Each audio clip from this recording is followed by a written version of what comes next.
ဘသူကိုရှာနေတာလဲကျွန်တော်သားရှီဟောက်ကိုရှာနေတာပါအဖေနဲ့အမေဘလို့ဖြစ်လို့အခုမှရောက်တာလဲအပြင်မှာ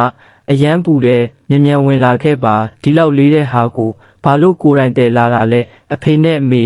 ရေမြင်မြင်တောက်လိုက်ပါဦးလမ်းမှာအရန်ပူလာတယ်မလားတားလေးကခယူးဆိုင်တဲ့တုံးမဲနော်အဖေနဲ့အမေဖြည်းဖြည်းလာချော်လဲအောင်မဲ့အမေသားကိုမိထားလိုက်ပါဖိုးကြီးရေဒုတိယသားကအကြီးကောင်ထက်သားတဲ့ပုံပဲအဖေနဲ့အမေနယ်ကအိမ်ဘက်မှာအခြေအနေဘလို့လဲဒီလောက်ပူနေတာဘာလို့မျိုးကိုရုတ်တရက်ရောက်လာတာလဲနယ်ကအိမ်ရဲ့ခြံစည်းရိုးကအကွ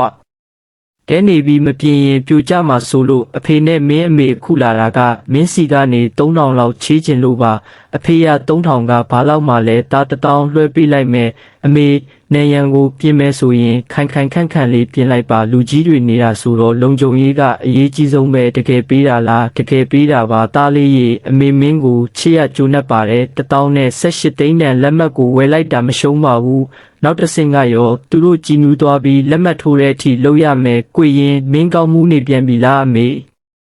ဘာဖြစ်လို့လဲမင်းအမေဒီရက်ပိုင်းအပူရှက်နေတာညဘက်ကျသွားလာလို့မလွယ်ဘူးဒုတိယသားလေးဒီညအဖေတို့မင်းစီမှာတညလောက်တဲလို့ရမလားအဖေဟာဘလို့စကားတွေပြောနေတာလဲသားတို့အိမ်ကအဖေတို့အိမ်မှာပဲနေလို့ရတာပေါ့အဖေတို့ပြောမယ်ဆိုရင်တစ်သက်လုံးနေလဲရပါတယ်အခန်းမှာနေချင်နေပါစေဒါပေမဲ့အန်ဆွဲတွေကိုတော့အထိမခံတဲ့စာချုပ်တွေအင်္ဂရန်တွေကစာကြည့်ကန်းထဲမှာရှိတယ်ဒီညရှင်အဖေရဲ့ဂုံဒီအိတ်ကိုတေချာဆောင်ကြည့်ထားပတ်စံဒါမှမဟုတ်ကတ်တွေအဲ့ထဲမှာတေချာပေါက်ရှိတယ်ချွေးမယူရန်ကချက်ပို့တာမှားသွားပြ